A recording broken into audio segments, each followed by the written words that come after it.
jiena u sħabi bħalma minna dejjem imbaxxu rasna quddiem din id-deċiżjoni li nirrispettaw u li nirrikonoxxu li twassal messaġġ importanti. Kienu dawn l-ewwel kummenti li għadda l-kap tal-Partit Nazzjonalista Lorenz Gonzi meta l-ħadd wara nofsinhar f'konferenza tal-aħbarijiet ikkonċeda t-telfa f'din elezzjoni ġenerali li jintrebħed b'maġġoranza kbira mill-Partit Laburista immexxi minn Joseph Muscat. Lorenz Gonzi saħaq li hu personalment kienet jġorr ir-responsabbiltà ta' din it-telfa. Ir-riżultat mhuwiex tort ta' xi ħadd partikolari minnkom, ir-riżultat nerfa' r-responsabbiltà tiegħu jiena personalment u kompletament. U ħabbar ukoll li wara din l-elezzjoni issa se jċedi postu u mhux se jerġa' jikkontesta għal kariga ta' kap tal-Partit Nazzjonalista. Fil-proċess ta' għażla issa ta' min imexxi lil dan il-partit, jien qed nagħmel id-deċiżjoni, qed nieħu d-deċiżjoni li ma nipparteċipax f'dak l-eżerċizzju. Il-kap tal-Partit Nazzjonalista Lorenz Gonzi saħaq li r-riżultat iwassal messaġġ ċar u ringrazzja wkoll il-votanti u lill-poplu kollu li wera maturità kbira f'din il-kampanja elettorali fil-waqt li feraħ lill-Partit Laburista għar-rebħa li kiseb. Irrid nifraħ lill-Partit Laburista u nwassal kif għamilt diġà personalment b'telefonata l-awgurju tiegħi lill-mexxej tal-Partit Laburista Joseph Muscat illi issa ser jinħatar bħala Prim Ministru ta' pajjiżna. Se nibqgħu nagħtu s-sem tagħna anke mill-oppożizzjoni biex pajjiżna jimxi l quddiem sostna Lorenz Gonzi.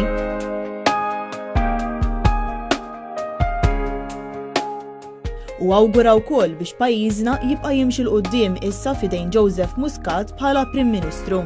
Il-kap tal-Partit Nazzjonalista ma naqas ukoll li ringrazzja lil eluf ta' volontiri illi taw is-sem tagħhom għall-Partit Nazzjonalista tul din il-kampanja kollha. Lorenz Gonzi saħaq li minn issa l quddiem il-Partit Nazzjonalista jrid iħares il quddiem u jrid jiġġedded. L-għada li Lorenz Gonzi ħabbar li mhux se jkun qed jerġa' jikkontesta għal kariga ta' kap tal-Partit Nazzjonalista, anke s-Segretarju Ġenerali tal-Partit ħabbar li anke hu mhux se jkun qed jerġa' jikkontesta għal kariga ta' Segretarju Ġenerali. Ma jfissirx li ma ser nibqa' dedikat lejn il-ħidma tal-Partit Nazzjonalista biex verament naraw li x-xogħol tagħna bħala partit jibqa' xogħol relevanti, tibqa' wkoll bbażata fuq il-valuri li għandu dan il-partit u biex inkomplu nkattru l-missjoni tagħna lejn pajjiżna. Jekk wieħed iħares lura lejn id-9 snin ta' Lorenz Gonzi bħala Prim Ministru, wieħed jsib suċċessi kbar għal dan il-bniedem, b'mod partikolari f'dawk li huma suċċessi għal pajjiżna.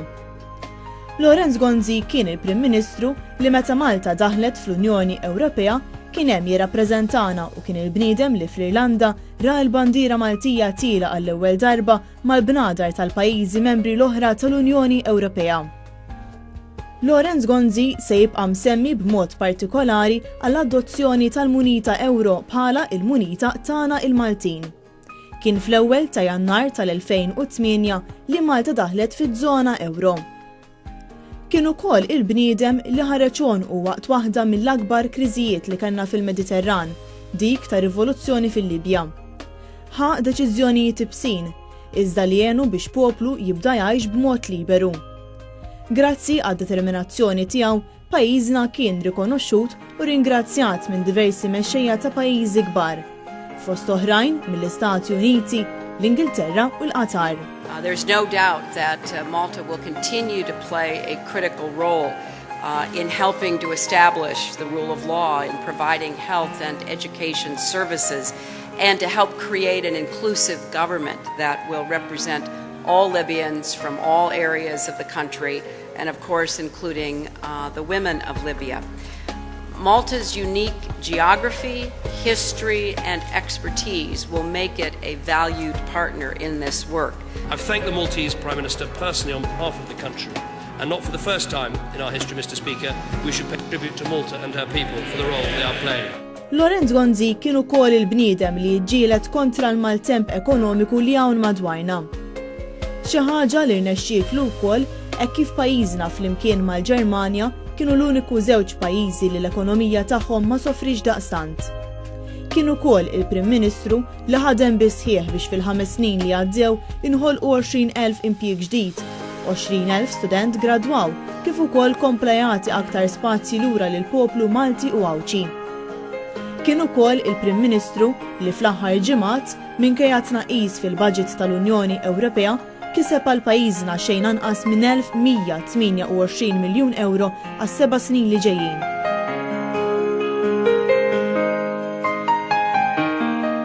Ta' din il-ħidma u r-riżultati li nkisbu għal pajjiżna, grazzi Lorenz Gonzi.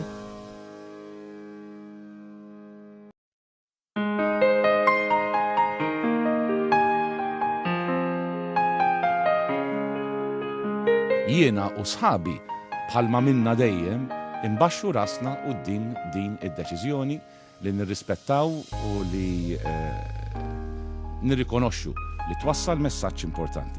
Kienu dawn l-ewwel kummenti li għadda il-kap tal-Partit Nazzjonalista Lorenz Gonzi meta l-ħadd wara nofsinhar f'konferenza tal-aħbarijiet ikkonċeda t-telfa f'din l-elezzjoni ġenerali li jintrebħed b'maġġoranza kbira mill-Partit Laburista immexxi minn Joseph Muscat.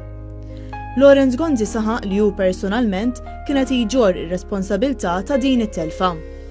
Ir-riżultat mhuwiex tort ta' xi ħadd partikolari minnkom, ir-riżultat nerfa' responsabilità tiegħu jiena personalment u kompletament. U ħabbar ukoll li wara din l-elezzjoni issa se jċedi postu u mhux se jerġa' jikkontesta għal karik pajjiżna jibqa' jimxi l qudiem issa fidejn Joseph Muscat bħala Prim Ministru.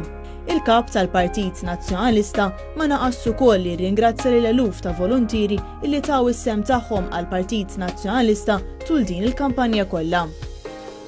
Lorenz Gonzi saħaq li minn issa l-qudiem il-Partit Nazzjonalista jrid jħares il-qudiem u jrid jiġġedded.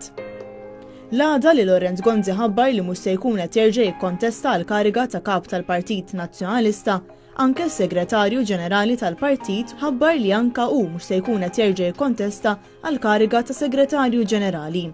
Ma jfissirx li ma mister nibqa' dedikat lejn il-ħidma tal-Partit Nazzjonalista biex verament naraw li x-xogħol tagħna bħala partit jibqa' xogħol relevanti, tibqa' wkoll bbażata fuq il-valuri li għandu dan il-partit u biex inkomplu nkattru l-missjoni tagħna lejn pajjiżna.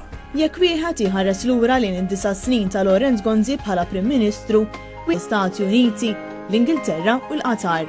There's no doubt that Malta will continue to play a critical role in helping to establish the rule of law, in providing health and education services, and to help create an inclusive government that will represent all Libyans from all areas of the country, and of course including the women of Libya. Malta's unique geography, history, and expertise will make it a valued partner in this work. I've thanked the Maltese Prime Minister personally on behalf of the country. And not for the first time in our history, Mr. Speaker, we should pay tribute to Malta and her people for the role they are playing. Lorenz Gonzi kienu kol il-bniedem li ġielet kontra l-maltemp ekonomiku li hawn madwarna. Xi ħaġa li rnexxietlu wkoll hekk kif pajjiżna flimkien mal-Ġermanja kienu l-uniku żewġ pajjiżi li l-ekonomija tagħhom ma sofrix daqstant. Kien ukoll il-Prim Ministru wieħed jsib suċċessi kbar għal dan il-bniedem, b'mod partikolari f'dawk li huma suċċessi għal pajjiżna. Lorenz Gonzi kien il-Prim Ministru li meta Malta daħlet fl-Unjoni Ewropea kien hemm jirrappreżentana u kien il-bniedem li fl-Irlanda ra l-bandiera Maltija tila għall-ewwel darba mal-bnadar tal-pajjiżi membri l-oħra tal-Unjoni Ewropea. Lorenz Gonzi se jibqa' msemmi b'mod partikolari għall-adozzjoni tal-munita Ewro bħala il-munita tagħna il-Maltin. Kien fl-ewwel ta' Jannar tal-2008 li Malta daħlet fiż-żona Ewro. Kien ukoll il-bniedem li ħareġ u waqt waħda mill-akbar kriżijiet li kellna fil-Mediterran, dik ta' rivoluzzjoni fil-Libja. Ħa deċiżjonijiet ibsin, iżda li għenu biex poplu jibda jgħix b'mod liberu. Grazzi għad-determinazzjoni tiegħu, pajjiżna kien rikonoxxut u ringrazzjat minn diversi mexxejja ta' pajjiżi kbar, fost oħrajn mill-gata kap tal-Partit Nazzjonalista.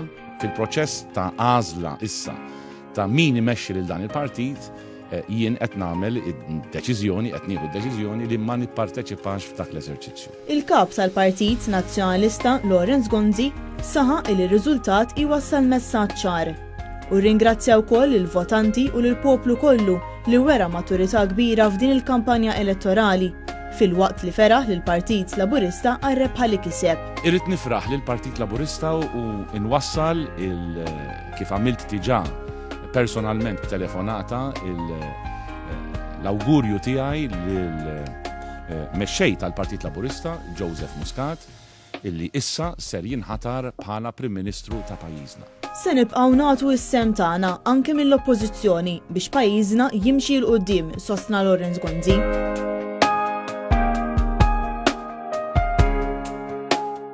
U awgura wkoll biex